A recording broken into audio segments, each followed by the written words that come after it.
Sveiki, su jumis Jolanta iš turtingamoteris.lt. Šiandien parodysiu, kaip savo video apkirpti nuo pradžios ir nuo galo. Paprasčiausiai su YouTube visą tą dalyką galima padaryti. Įeiname į savo Gmailą, kuriame turime YouTube kanalą.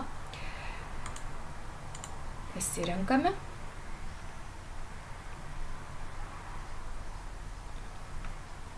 Mano kanalas. Vaizdo įrašų tvarkytuvė.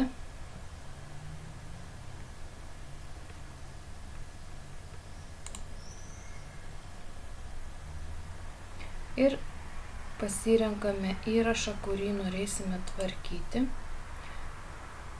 Informacija ir nustatymai.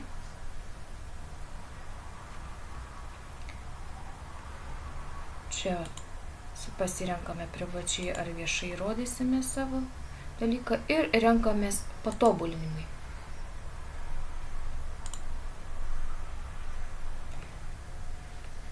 Patobulinimai. Tai bus taip. Automatinis spalvų ir šviesumo taisymas, jeigu mums to reikia. Spaudžiame.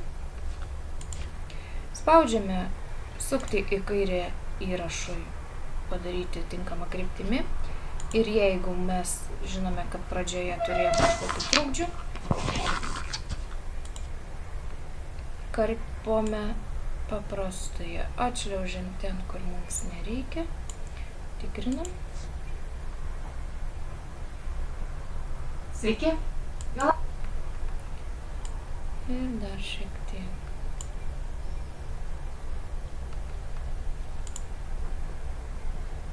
Sveiki. Jolanta iš turtingamoteris. Sveiki. Jolanta iš turtingamoteris.lt. Apie skundus. Ar pastebėjo? Treti bėga. Tada smagu.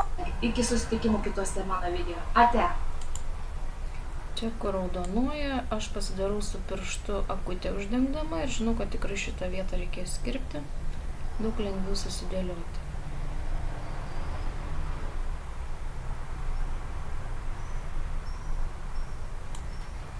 Ir žiūrim, ką turim. Iki susitikimų kitose mano video.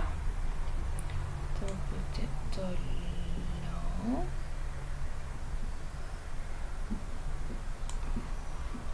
Pasitikrinam.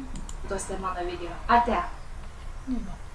Spaudžiame atliktą, kad patvirtinti pakeitimus ir išsaugoti. Sveiki. Ir štai mūsų video, kada jau bus po redagavimo, atitinkamos trukmės strumpėjusios ir neliks video pradžioje pasiruošiamųjų momentų. Kol kas tiek, iki susitikimų kituose mano video. Ate.